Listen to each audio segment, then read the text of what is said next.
Telepon terputus. Mario melepaskan earphone lalu menambah kecepatan. Ia ingin segera sampai di Bogor. Ia ingin secepatnya menemukan Jihan dan membawanya pulang ke Ciamis. Namun, sebagai jaga-jaga ia tidak akan langsung datang ke tempat yang dikirim seseorang tersebut. Ia ingin berkonsultasi terlebih dahulu dengan Adam. Setidaknya, Adam tahu banyak tentang seluk-beluk kota Bogor. Sekitar 8 jam perjalanan akhirnya Mario sampai di Bogor. Lebih tepatnya di depan rumah Adam. Rupanya Adam sudah menunggu kedatangan dirinya. Layaknya seorang teman yang sudah lama tidak saling bertemu mereka sejak melepas rasa rindu mereka. Saling bertanya kabar dan kesibukan masing-masing. Hingga tiba saatnya Mario menceritakan inti dari kedatangannya. Jadi sebenarnya ada perlu apa kamu? Sampai-sampai dari Ciamis datang ke sini? Tanya Adam pada Mario. Mario menghela napas. Ia lalu memperlihatkan alamat yang disarelok oleh seseorang padanya. Kau pasti tahu betul alamat ini kan? Tanya Mario. Adam mengamati dan ia pun langsung merespon. Tahu, ini dekat dari sini. Kenapa? Petik 2. Lagi, Mario menatap Adam. Sebenarnya aku bingung bagaimana cara menjelaskannya padamu.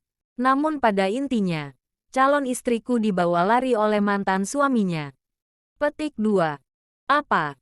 Aku tidak salah dengarkan. Adam sangat terkejut.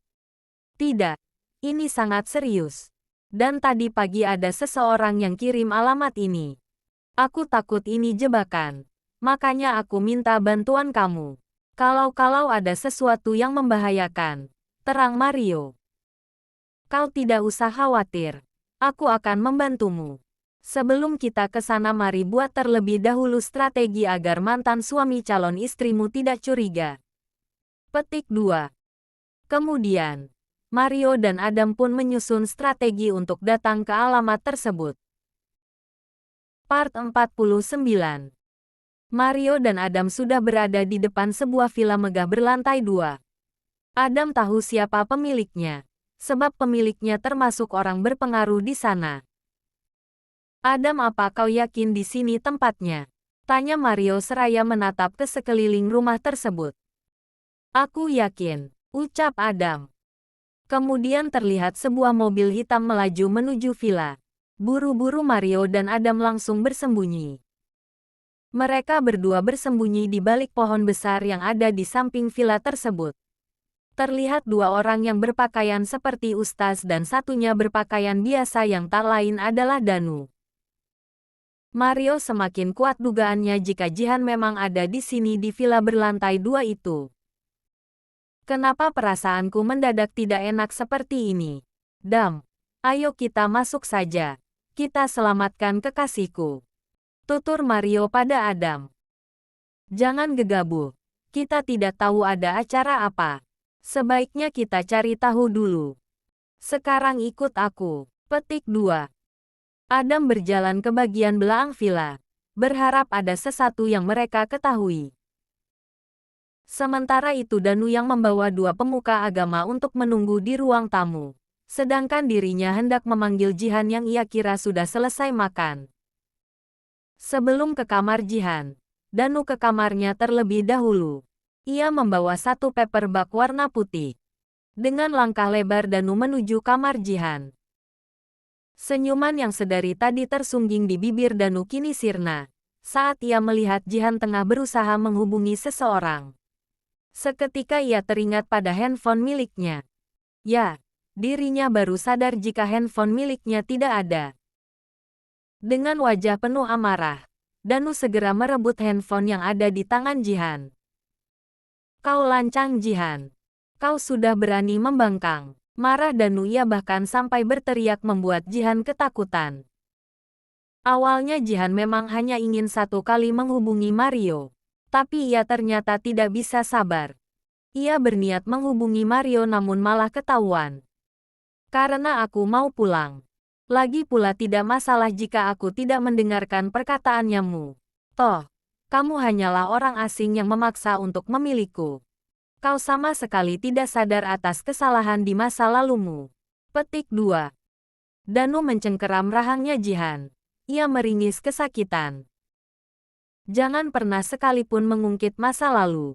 Yang perlu kamu ketahui hanya satu, dari dulu sampai sekarang cuma kamu yang aku cintai.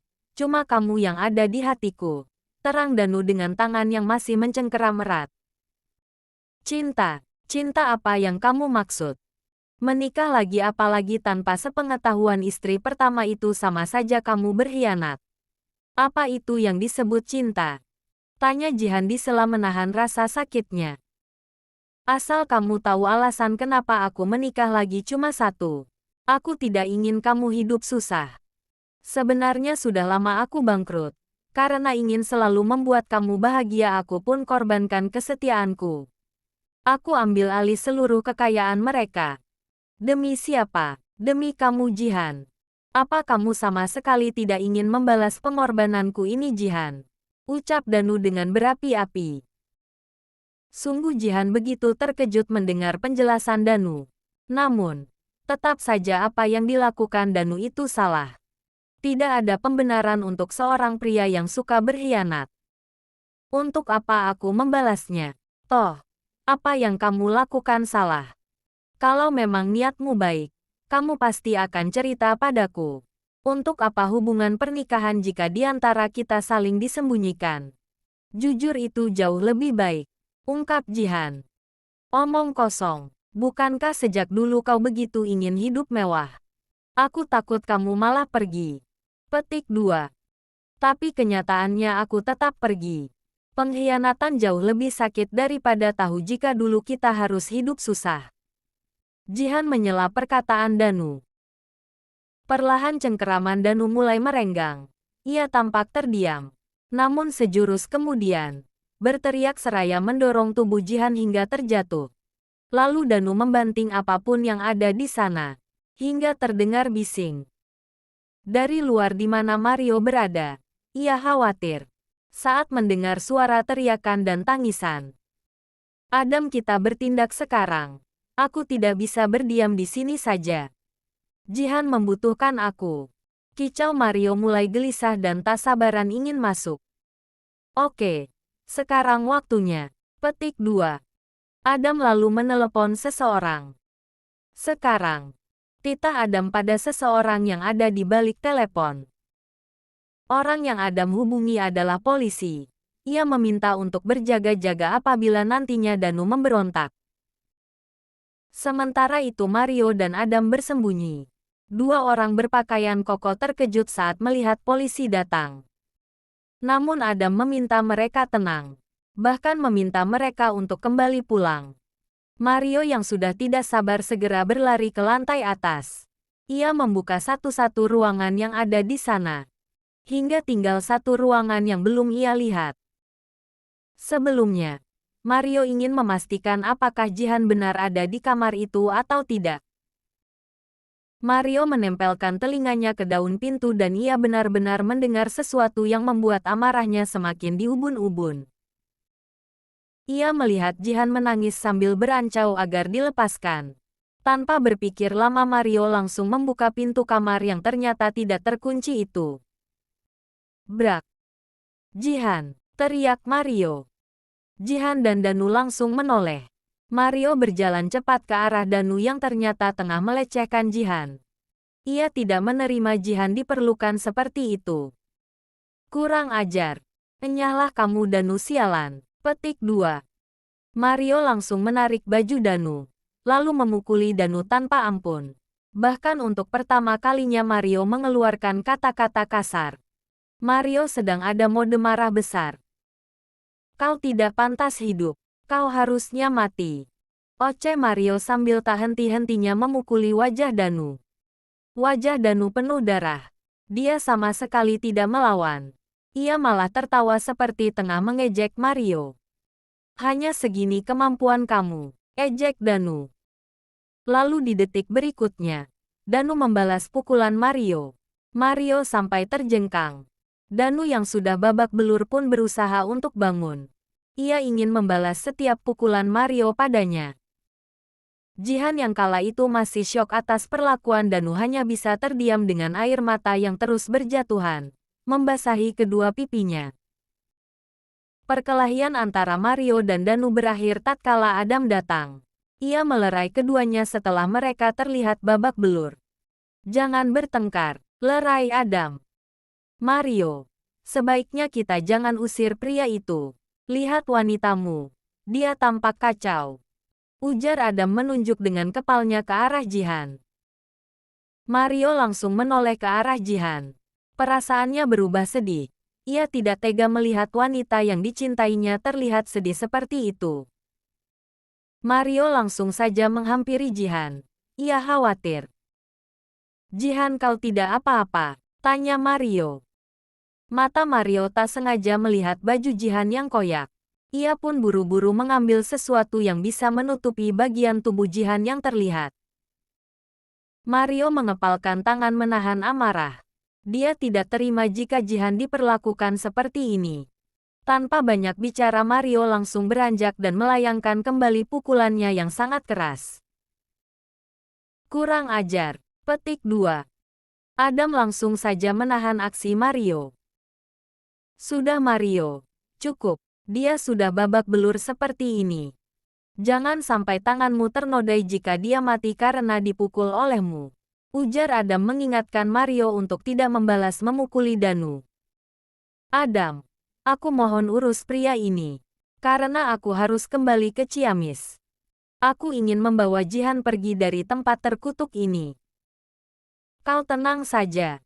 Sekarang pergilah. Jika urusan orang ini selesai, aku akan menyusulmu ke Ciamis. Petik 2. Sebelum membawa pergi Jihan, Mario kembali mendekati Danu. Aku tidak akan membiarkanmu lolos. Kau sudah berurusan dengan orang yang salah. Ujar Mario namun tidak ada respon dari Danu. Karena saat ini Danu sudah tidak sadarkan diri. Jihan masih terdiam membisu. Ia bingung bagaimana caranya membawanya Jihan. Mereka bukan mahram, tentunya tidak boleh sembarangan menyentuh. Namun, Mario berpikir ulang jika ini adalah keadaan darurat. Semoga Allah meridhoi dirinya. Jihan, maafkan aku, bukannya lancang. Tapi aku mohon izinkan aku untuk menyentuhmu. Aku akan menggendongku sampai ke mobil. Petik 2. Setelah meminta izin, Mario pun langsung saja menggendong Jihan. Jihan sama sekali tidak melawan. Dia hanya diam. Ciamis. Berita ditemukannya Jihan sudah terdengar ke telinga dua anaknya serta Firna. Mereka sudah sangat ingin segera bertemu dengan Jihan. Saking ingin segera bertemu, Raisya dan Reno mereka berdua terus berdiri di depan pintu. Firna yang melihatnya pun langsung menegurnya. Sebab perjalanan dari Bogor ke Ciamis sangatlah jauh. Raisya, Reno, sebaiknya kalian tunggu di dalam. Jangan di sini. Nanti kalau Uma datang Mama kasih tahu. Ucapkan Firna pada Raisya dan Reno. Enggak, Ma. Kami tetap akan menunggu Uma di sini. Jawab Raisya. Om Mario baru kasih kabar 1 jam lalu. Sedangkan kemungkinan Uma sampai ke Ciamis malam. Apa kalian akan tetap berdiri di sini sampai malam? Tanya Firna. Raisya dan Reno langsung tertunduk dengan berderai air mata.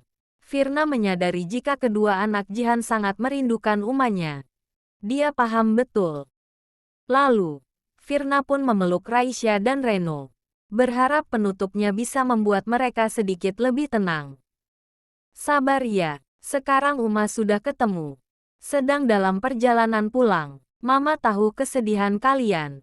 Rindunya kalian pada Uma, tapi tidak seperti ini juga. Sekarang lebih baik kalian tunggu di dalam. Jangan siksa diri kalian sendiri. Petik 2. Raisya mendongak. Mama, kenapa ayah jahat? Kenapa ayah tega melakukan ini pada kami? Tanya Raisya. Firna menghela napas panjang. Bagaimanapun juga dirinya tidak boleh salah bicara. Ia ingat pesan Mario untuk tidak membuat dua kakak adik ini membenci ayahnya. Sejahat-jahatnya seorang ayah, tetaplah seorang anak harus patuh dan taat. Ayah kalian sedang hilaf. Tapi percayalah ayah kalian baik. Petik 2. Tapi Ma. Petik 2.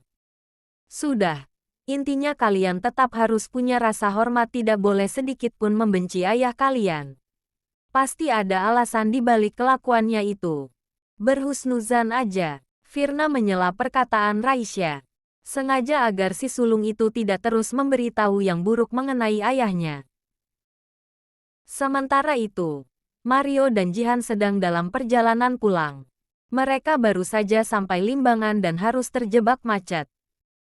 Sepanjang perjalanan dari Bogor, Jihan memilih diam. Dengan sorot mata kosong. Mario yang melihatnya merasa khawatir atas perubahan sikap Jihan.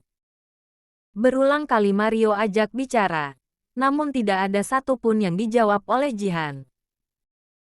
Ingin rasanya Mario memeluknya Jihan, memberikan ketenangan jika semua akan baik-baik saja. Tapi, status mereka belum suami istri, tidak ada hak untuk dirinya sendiri melakukan hal lebih. Alhasil, Mario pun membiarkan Jihan untuk menenangkan hatinya. Ia harap setelah sampai ke Ciamis dan bertemu dengan kedua anaknya, Jihan tidak diam seperti ini terus. Sekitar pukul 10 malam Mario dan Jihan sampai di rumah. Harusnya sejak 1,5 jam lalu mereka sudah sampai. Hanya karena terjebak kemacetan mereka telat sampai. Tiba di rumah, kedua anak Jihan sudah tidur. Hanya ada Firna yang menunggu kedatangan Jihan dan Mario. Firna langsung memeluk Jihan. Ia terus bertanya apakah dirinya baik-baik saja. Tapi Jihan tidak menjawab. Firna lalu menatap Mario, dan Mario tahu arti menatap Firna. Ia meminta penjelasan atas diamnya Jihan. Nanti akan saya jelaskan. Sekarang, tolong bawa dia ke kamar. Jihan butuh istirahat, ucap Mario. Baiklah, aku akan membawanya ke kamar. Petik 2. Jihan pun dipapah menuju ke dalam kamarnya. Sementara Mario ia hendak menelepon Adam. Ia ingin tahu bagaimana perkembangan Danu.